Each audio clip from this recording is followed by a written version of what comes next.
할렐루야. 복된 예배의 자리에 나오신 여러분 축복합니다. 예배드리는 내 마음이 주님을 향할 때 주님께서 나를 통해 일하심을 믿습니다. 우리가 전심으로 예배드릴 때 성령의 임재와 역사하심이 여러분의 가정과 머무는 곳마다 충만히 임하게 될 줄 믿습니다. 지난 시간에 저와 여러분은 세상 우리 인간의 모성애로도 비교될 수 없는 하나님의 큰 사랑을 다시 한번 확인한 시간이었죠. 그리고 깨닫는 시간이었습니다. 구원을 베풀리라는 하나님의 약속을 받고도 이스라엘은 여전히 원망 불평하며 의심합니다. 그런 이스라엘에게 내가 너를 영원히 잊지 않기 위해서 너의 이름을 내 손바닥에 새겼다라고 말씀하시죠. 그래서 하나님은 포기할 수 없고 잊을 수 없는 이스라엘을 향한 그리움과 사랑을 또 한 번 보여주십니다. 하나님의 그 사랑은 이제 이스라엘을 넘어서 세상 모든 사람을 향하게 되었죠. 세상 구원을 위해서 이 땅에 보내신 예수님을 통해서 다시 한번 죄인 되었던 우리를 살리시고 또 우리를 영원히 잊지 않기 위해서 십자가로 당신의 몸에 그 흔적을 남기셨습니다. 그런데 그 손바닥에 새기는 고통을 예수님은 넘어서죠. 손과 발에 굵은 대못으로 구멍 뚫릴 만큼 그 자국을 선명히 남기십니다. 그리고 허리에 창으로 찔린 흔적도 새기셨습니다. 그 흔적은 죽음보다 강한 십자가 사랑으로 새기신 것이죠. 그 흔적은 구원을 베풀기로 약속하신 창세기 15절에 하나님께서 주고 마땅한 우리에게 베푸신 그 구원 사역을 이루시는 첫 출발이며 또 은혜이며 우리에게 주신 사랑의 확증임을 깨닫게 합니다. 죽음을 이기시고 부활하셔서 제자들에게 처음 나타나셨을 때 제자들은 그것을 보았죠. 그리고 나서 아직 그때 그 자리에 없었던 도마에게는 여드레 후에 의심했던 도마에게 그 흔적을 보여주시면서 보지 않고도 믿는 믿음이 귀하다라고 이렇게 말씀을 하셨습니다. 그 흔적을 보게 된 도마는 그때 나의 주 나의 하나님이십니다라고 이렇게 고백을 하죠. 오늘 사는 우리는 그 예수님을 직접 대하지 못하지만 성부 하나님의 그 작정하신 뜻을 따라 성경대로 오셔서 성경대로 죽으시고 성경대로 다시 사시고 승천하셨던 그 주님을 우리는 말씀을 통해 보지 않고도 그 말씀대로 믿을 때 그 믿음을 주님께서는 귀하게 보십니다. 내 이름이 주님께 새겨져 있음을 여러분 믿으시기 바랍니다. 그러니 우리도 주님을 닮아서 그 주님의 흔적을 내 마음판에 우리는 새겨야 합니다. 그럴 때 나를 포기하지 않는 하나님의 사랑이 그 흔적을 통해서 깨달아질 것입니다. 그럴 때 어떤 고난이 와도 다 감당케 하시고 힘들게 하는 것들 다 떠나갈 줄 믿습니다. 그럴 때 어떤 일을 만나도 변치 않는 하나님의 약속을 그 약속은 분명히 이루어짐을 믿으면서 나에게 은혜를 허락하실 그때 주님께서 인내하고 잘 감당했던 나를 소망의 믿음으로 살게 하시고 형통케 하실 줄 믿습니다. 오늘 본문은 이전에는 그 패역했던 그 백성들의 징계를 위해서 강대국을 들어서 이스라엘을 징계하셨죠. 그런데 하나님께서는 다시 그들을 발 아래 두시고 백성을 위한 구원의 도구로 사용하고 계십니다. 그리고 오히려 이스라엘을 높이시죠. 이스라엘이 70년이라는 연단의 시간을 보내면서 이제는 이스라엘의 또 다른 이름인 시온을 하나님께서는 영화롭게 하시겠다라고 이렇게 말씀하십니다. 화를 복으로 다시 돌려놓겠다는 그 전화위복의 하나님, 그 전화위복을 이루시겠다는 예언을 하신 것이죠. 반대로 열방의 권세자들은 징계하는 도구에서 이제는 이스라엘을 회복하는 도구로 이렇게 쓰이게 됩니다. 우리 함께 22절, 23절 함께 보시겠습니다. 22절입니다. 주 여호와가 이같이 이르노라. 내가 문 나라를 향하여 나의 손을 들고 민족들을 향하여 나의 기치를 세울 것이라. 그들이 내 아들들을 품에 안고 내 딸들을 어깨에 메고 올 것이며 왕들은 내 양부가 되며 왕비들은 내 유모가 될 것이며 그들이 얼굴을 땅에 대고 내게 절하고 내 발에 티끌을 핫을 것이니 내가 나를 여호와인 줄 알리라. 나를 바라는 자는 수치를 당하지 아니하니라. 이 말씀은 여호와 하나님께서 21절에서 예루살렘이 던진 질문에 대해서 대답을 해주시는 내용입니다. 20절, 21절을 우리말 성경으로 보면 이렇습니다. 이런 줄로만 알았던 내 자녀들이 내 귀에 대고 말할 것이다. 이곳은 내게 너무 좁습니다. 내가 살만한 더 넓은 곳을 마련해 주십시오. 하니까 21절에서 시온이 또 이렇게 얘기합니다. 내 자식을 잃고 더 낳지 못하는 몸이 됐는데 누가 내게 이 아이들을 낳아 주었을까? 포로로 끌려가서 버림받았는데 누가 이 아이들을 키웠을까? 가만히 있자.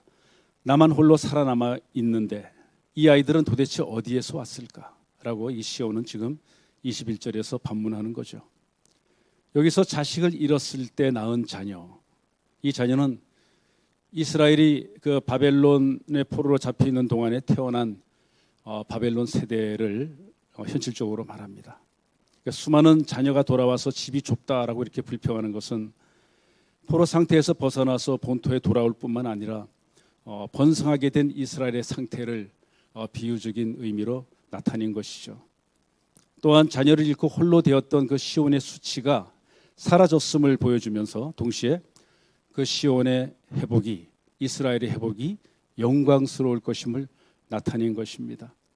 근데 우리도 동일하게 세상의 포로로 살았지만 나를 위해서 새기신 그 예수님의 흔적을 복음을 통해서 마음판에 새기면 수치당하고 살았던 나의 모든 수치를 주님께서 제하여 주십니다. 그리고 새롭게 하시고 자유케 하시고 예수님 한 분만으로도 족하다라는, 그러니 이래도 괜찮고 저래도 괜찮다라는 그런 넉넉한 마음을 가지고 살게 되죠.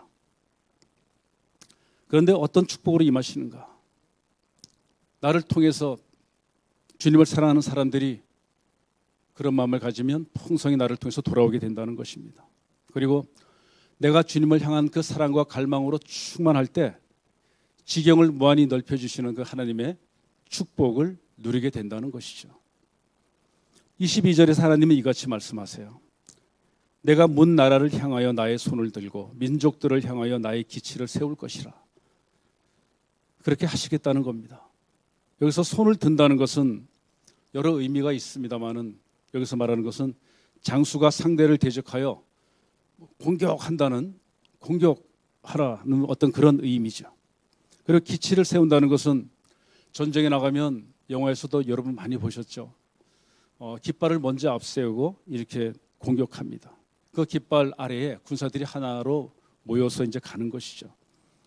은혜의 때를 선포하신 권능의 하나님께서 이스라엘을 해방시키기 위해서 열방을 향해 선전포고 하시는 것입니다.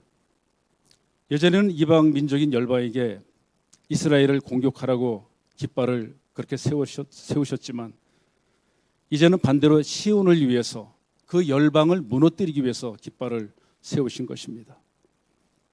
마찬가지로 우리 예수 그리스도의 그 십자가는 세상에서 택하신 자를 하나로 모으는 깃발과 같은 것이죠. 택함을 받고도 아직 십자가에 모이지 못하는 사람들에게 우리는 복음으로 그 십자가를 깨닫게 해서 주님을 온전히 만날 수 있도록 인도해야 할 그 사명이 우리에게 있는 것입니다.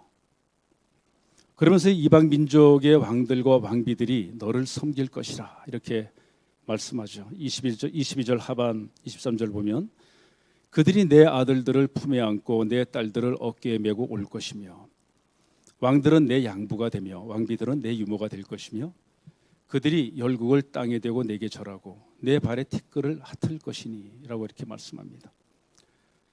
문자적으로 우리는 그 의미를 대강 이렇게 느끼게 됩니다. 수치를 주었던 열방이 하나님 앞에 무릎을 꿇고 수치를 당하는 장면이죠. 반대로 수치를 당했던 이스라엘 자손이 그 수치에서 벗어나서 열방을 통해 그 본토 예루살렘으로 귀환하게 될 것을 말하고 있습니다. 그리고 열방이 예루살렘에 많은 호의를 베풀 것이라는 그런 전화위복의 예언을 주신 것이죠. 그들이 얼굴을 땅에 대고 내게 절하고 라는 이 의미는 고대 근동에서 이게 정말 존경을 담아서 상대해야 할 대상에게 코를 땅에 댑니다. 그들이. 그래서 나는 철저한 복종과 당신에게 최고의 존경을 나타낸다라는 그런 행위인 것이죠. 내 발에 티끌을 핫을 것이다 라는 이 말은 그 함께 완전히 패배한 왕이 승리한 왕 앞에 그 발 앞에 머리를 조아리는 매우 수치스러운 모습을 묘사하고 있습니다. 실제로는 고레스가 그 하나님의 종으로 바벨론을 정복한 사실과 관련해서 바벨론의 멸망과 치욕이 이렇게 나타난다. 그리고 열방은 너희를 위해서 최대한의 호의를 베풀 것이다 라는 그런 표현이죠. 그러나 궁극적으로는 열방으로 상징되는 그 세상신은 그 사탄의 세력이 예수 그리스도의 십자가의 죽음과 부활로 인해서 완전하게 패배하게 됨을 나타낸다고 볼 수도 있습니다. 너희들이 두려워했던 열방의 통치자들이 수치에서 벗어난 이스라엘을 돕는 후견인이 될 것이라는 것이죠. 그리고 더 이상 너희들을 두렵게 하고 너희들을 핍박하는 열방이 아니라 너희를 든든히 세우는 조력자가 될 것이라는 그런 예언의 말씀인 것이죠. 역사가 증명하듯이 이 예언이 선포되고 난 이후에 150년 지난 후 보이지 않는 그 하나님의 섭리 가운데 이 일이 실제로 이루어집니다. 스가랴 1장 1절 4절에서도 그 다리오 왕 통치 때 스가랴를 통해서 그 주신 말씀처럼 바벨론 포로 당시에 이스라엘 자손들이 이런 것들을 요청한 것도 아닙니다. 그들은 기대도 하지 않았습니다. 그런데 그 약속하신 말씀대로 고레스 왕은 해방 칙령을 내렸고 귀환에 필요한 재물까지 다 챙겨주는 그런 역사가 일어나죠. 그런데 구약의 그 이스라엘 백성들은 포로 귀환 때 모두가 다 한 번에 돌아오지 않았습니다. 3차에 걸쳐서 이렇게 귀환하게 되죠. 그래서 그 시온의 재건도 점진적으로 이렇게 진행되다가 느헤미야가 3차 귀환 때 그 예루살렘 성벽이 재건되면서 이스라엘이 제대로 된 나라로 면모를 갖추게 됩니다. 그 페르시아 고레스 왕 사후에도 이어서 그 아닥사스다 왕이 느헤미야의 그 재건을 돕죠. 그래서 이스라엘의 귀환과 재건을 위해서 열방이 적극 도와주게 됩니다. 여러분, 기쁨이란 것은 정말 참 기쁘다. 기쁜 것은 내가 기대하지 않았음에도 내가 바라던 것이 나에게 주어졌을 때입니다. 그때 그 기쁨은 배가 될 것입니다. 사람의 머리로는 예측할 수 없는 그 하나님의 섭리 가운데 예루살렘은 이제 더 이상 21절에서처럼 자녀가 없는 외로운 여인이 아니라 통곡하는 여인이 아니라 기대하지 않았던 새로 태어난 자녀를 둔 행복한 여인으로 이렇게 묘사되고 있는 것입니다. 이제는 시온이 반대로 열방의 권세자들로부터 절대적인 그 경애와 복종을 받을 것임을 의미합니다. 더불어 내가 나를 여호와인 줄 알리라 이렇게 다시 한번 말씀하십니다. 하나님께서는 시온에게 너희들의 소망은 이 세상 다른 어떤 신이 가져다 줄 수 없는 오직 나 여호와 하나님께만 있음을 다시 한번 상기시키고 계시죠. 나를 바라는 자는 수치를 당하지 아니하리라 이렇게 말씀하십니다. 여기서 나를 바라는 자는 멀리 있는 일이지만 인내하며 기다리는 자를 의미합니다. 바벨론 포로 생활이라는 그 수치스러운 고난 가운데서도 믿음을 잃지 않고 오직 하나님을 바라보면서 인내하며 구원을 기다렸던 사람들이죠. 그들은 결국 구원받고 영광을 얻게 될 것이라는 우리에게 주시는 귀한 말씀인 것입니다. 아시다시피 우리가 살아가는 세상은 날마다 영적 전쟁터입니다. 믿는 우리도 아직은 연약해서 때로는 영적 전쟁에서 밀릴 때도 있습니다. 이유 없이 핍박받고 조롱과 수치를 당할 때도 있죠. 그럼에도 영적 전쟁의 최종 승리자는 바로 주님께서 백성 삼아 주신 그리스도의 군사들인 바로 우리들인 것입니다. 요한일서 5장 4절의 말씀이죠. 무릇 하나님께로부터 난 자마다 세상을 이기느니라. 세상을 이기는 승리는 이것이니 바로 우리의 믿음이라. 예수님께서 하나님의 아들이심을 믿는 자가 아니면 세상을 이기는 자가 누구냐라고 이렇게 확신적으로 우리에게 말씀을 주십니다. 여러분, 세상 살면서 조급해하지 마시기 바랍니다. 우리에게 주신 말씀 안에서 답을 찾으시기 바랍니다. 하나님의 때를 고대하며 인내할 때 주님은 기다리는 자에게 신실하게 반응하시고 또 그에게 응답하실 줄 믿습니다. 그렇습니다. 때가 되면 약속하신 대로 하나님은 이스라엘을 반드시 건져내시는 전화위복의 하나님이심을 보여주시죠. 우리 24절, 25절 함께 보시겠습니다. 용사가 빼앗은 것을 어떻게 도로 빼앗으며 승리자에게 사로잡힌 자를 어떻게 건져낼 수 있으랴. 여호와가 이같이 말하노라. 용사의 포로도 빼앗을 것이요 두려운 자의 빼앗은 것도 건져낼 것이니 이는 내가 너를 대적하는 자를 대적하고 내 자녀를 내가 구원할 것임이라. 24절 25절에 보면 여기서 용사와 승리자가 나옵니다. 이미 전쟁에서 승리하고 전리품과 포로를 취한 자들입니다. 그들은 당시 절대 강국이었던 바벨론 제국을 상징하고 있죠. 그래서 아무도 그 바벨론을 대적할 수 없는 용사와 또 대적하면 다 물리치는 승리자의 이미지로 이 바벨론은 묘사되고 있는 것입니다. 당시 땅에서는 그 스스로 무적이라 자부했던 이 거대한 바벨론 제국은 고대 군동의 여러 민족들을 수합하고 또 그 민족들이 패하면 빠져나올 수 없는, 그래서 매우 그들에겐 두렵고 흉악한 그런 존재였습니다. 이 말씀에서 우리가 알아야 할 것은 구원이 우리 인간적인 판단으로 바라보다 보면 구원은 절대 불가능한 구원이라는 사실을 알려줍니다. 그런 무적 같은 이 땅에 신이라 자부했던 그런 교만했던 바벨론에게 빼앗기고 사로잡힌 그 이스라엘 자손들은 자신들의 힘으로는 자신들의 판단으로는 절대 빠져나갈 수 없다고 생각한 것이죠. 거기에 하나님께서는 침묵하고 계십니다. 은혜의 때를 기다리고 계시죠. 그러니 그들은 자신의 노력으로 자신의 판단으로 생각한 포로 생활은 이제 꼼짝없이 갇혀 여기서 인생을 마감하는구나라는 그런 생각을 갖게 된 것입니다.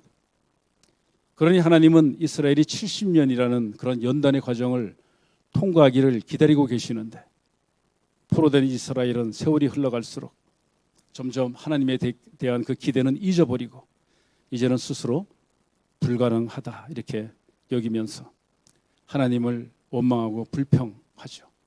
그리고 그 불평은 의심으로 자라고 그 의심은 불신으로 자라면서 심지어 하나님은 이제는 없다라고 이렇게 여기는 불신앙으로까지 발전하게 된 것입니다. 이 이스라엘 모습 속에서 여러분 똑같이 오늘을 사는 우리들의 모습이 보이지 않습니까?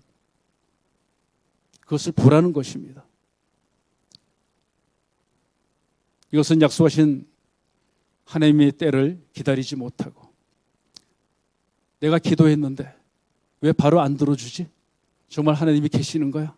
이렇게 생각하는 그런 조급한 믿음을 가진 우리들에게 너희들의 그 믿음은 쉽게 무너지는 믿음 없는 자의 모습이라는 것을 지금 이스라엘을 통해서 보여주고 있는 것입니다. 그런데 하나님은 이스라엘에게 하나님이 행하시면 가능하다라는 그 사례를 이스라엘 민족들이 너무나 잘 아는 출애굽 사건을 통해서 보여주셨습니다. 애굽도 당대 최강이었습니다. 그런데 그 애굽을 하나님께서는 기적을 통해서 무력화시키면서 종살이하던 그 히브리 민족을 해방시키셨지 않습니까? 여러분, 권능의 하나님은 영원하신 하나님이십니다. 그때도 지금도 변함없으시고 지금 이 자리에서 우리와 함께 하십니다. 동일하게 영원히 세상을 지배할 줄 알았던 바벨론 같은 교만한 사탄도 결국은 낭망을 이기시고 승리하신 십자가 예수 그리스도를 통해서 완벽하게 패배하지 않았습니까? 십자가 부활로 우리의 죄와 사망과 모든 전과 기록과 악의 세력으로부터 우리를 구원해 주셨습니다. 그래서 하나님께서는 말씀하세요. 25절에서 여호와가 이같이 말하노라. 용사의 포로도 빼앗을 것이요 두려운 자의 빼앗은 것도 건져낼 것이니 이는 내가 너를 대적하는 자를 대적하고 내 자녀를 내가 구원할 것임이라. 아멘. 여러분, 하나님은 없는 것을 있게 하시는 분이십니다. 우리를 흙으로 만드신 분이십니다. 불가능을 가능케 하시는 하나님이심을 믿으시기 바랍니다. 말씀대로 모든 만물을 창조한 주인이시고 통치하시고 심판하시는 주권자이신 것입니다. 그때는 징계의 도구로 삼았던 그 바벨론이 이스라엘을 향해서 너무나 말할 수 없는 수치와 고통을 주었습니다. 그런데 이제는 반대로 하나님께서 직접 바벨론을 심판하셔서 그들을 고통스럽게 하시고 예루살렘을 강탈했던 행위가 도리어 바벨론에게 자충수가 되게 하셔서 멸망시키겠다 하는 말씀인 것입니다.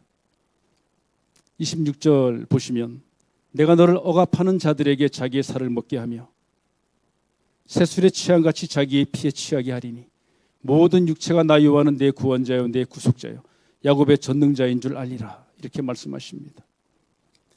내가 너를 억압하는 자들에게 자기의 살을 먹게 하고 새술에 취한같이 자기의 피에 취하게 하리니 이라는 이 말은 문자 그대로 서로를 잡아먹는다라는 그런 의미보다는 바벨론이 예루살렘을 침공해서 성전을 파괴하죠.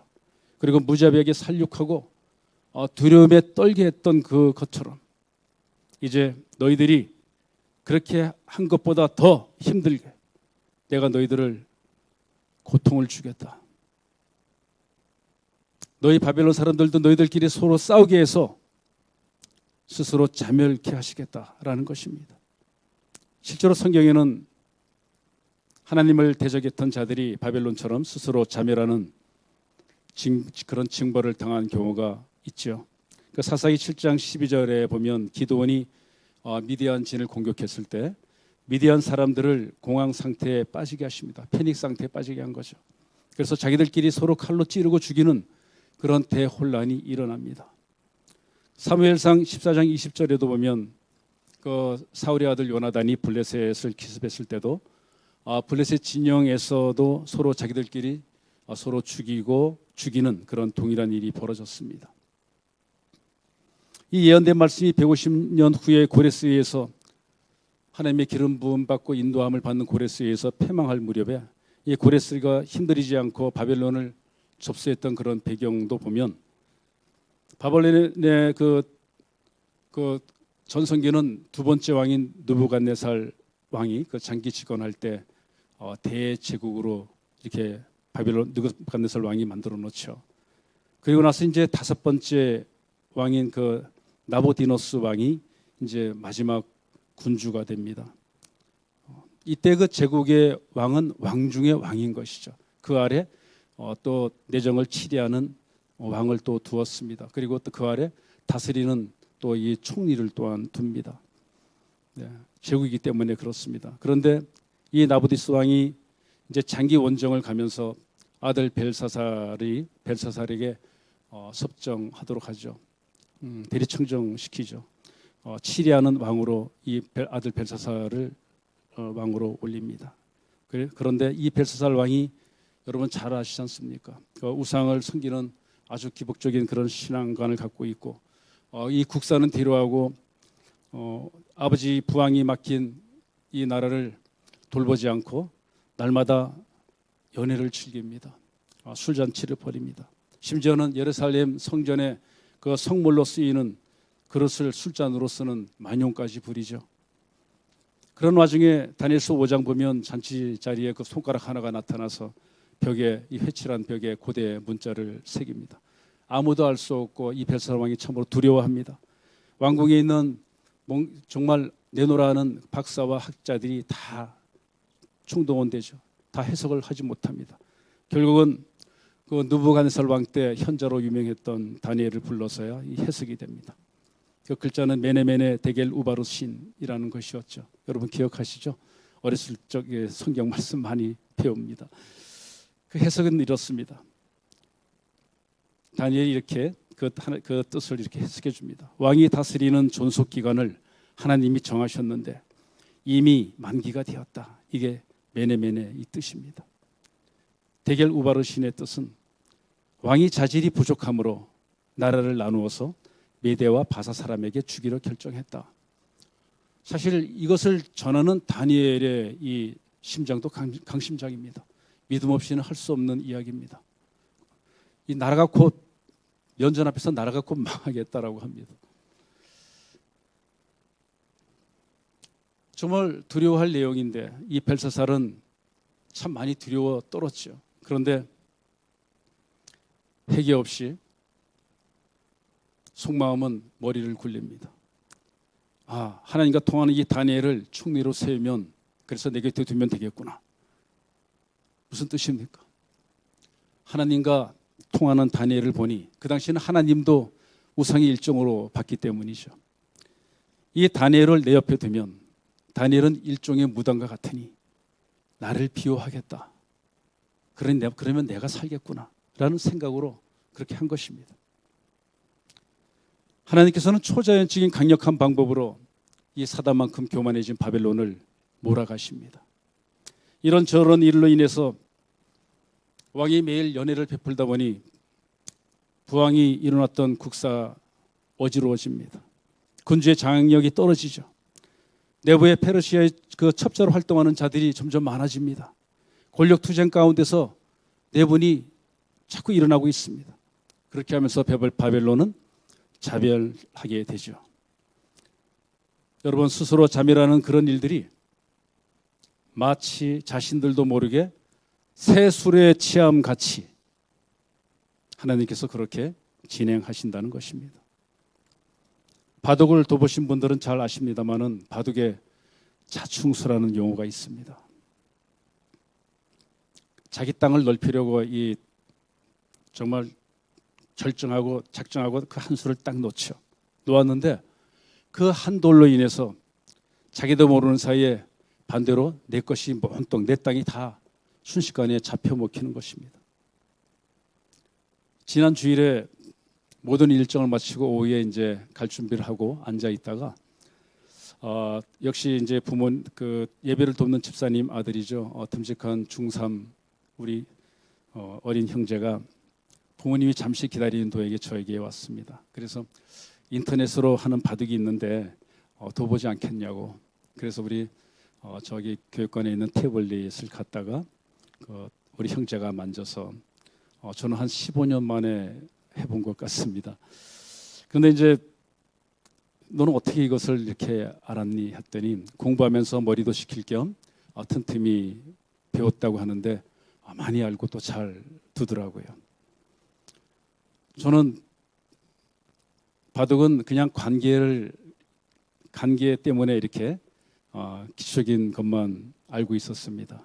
그리고 너무나 간만 해는 터라 봤더니 형제의 얼굴은 참 여유가 있더라고요. 저는 좀 심각하고 신경 쓰고 있었습니다. 중학생이라고 쉽게 보았다가 내가 요 한 수 넣으면 내가 요거를 더 넓힐 수 있겠구나라고 한 수 넣으면 엄청난 땅이 되겠더라고요. 그래서 집중하다가 한 수를 딱 놨습니다. 그런데 우리 그 친구가 한 수를 바로 딱 뒀더니 내 것이 다 잡혀 먹혔어요. 순식간에 내 땅이 다 사라졌습니다. 그래서 더 이상 할 수 없어서 바로 손을 들었습니다. 피한 것이죠. 그 한 수가 바로 자충수입니다. 나는 지금 잘한다고 생각하고 내가 열심히 내 땅을 만들어가고 있는데 나만의 영역을 자꾸 만들어가고 있는 것이죠.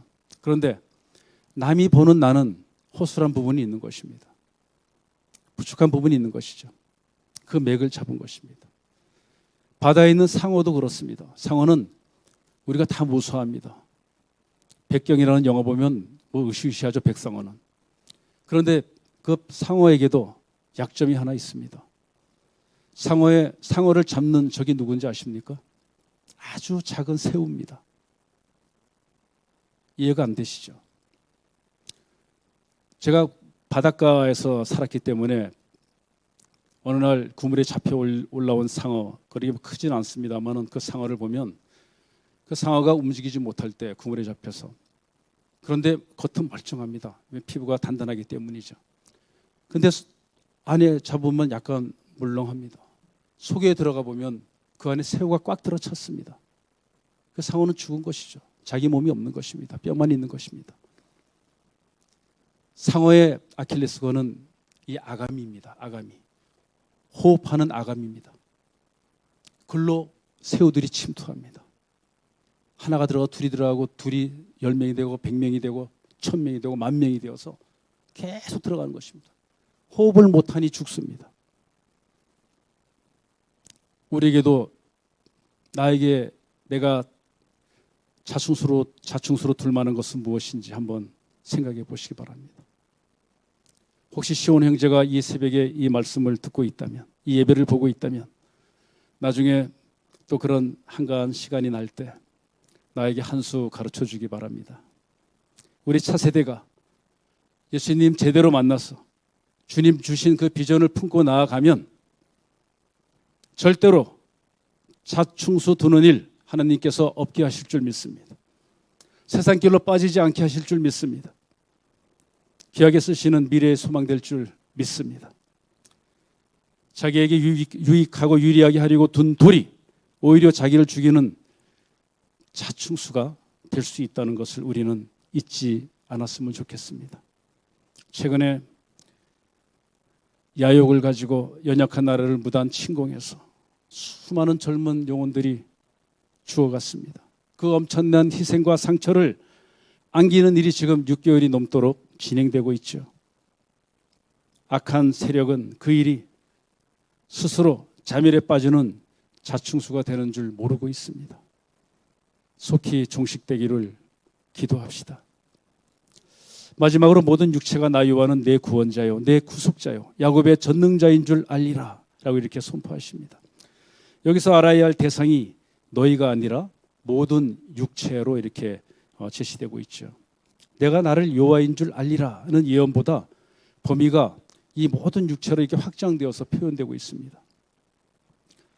이 땅의 모든 사람들이 약속하신 대로 하나님이 누구시며 어떤 분이신가를 이렇게 절실히 깨닫게 하는 그런 구절입니다.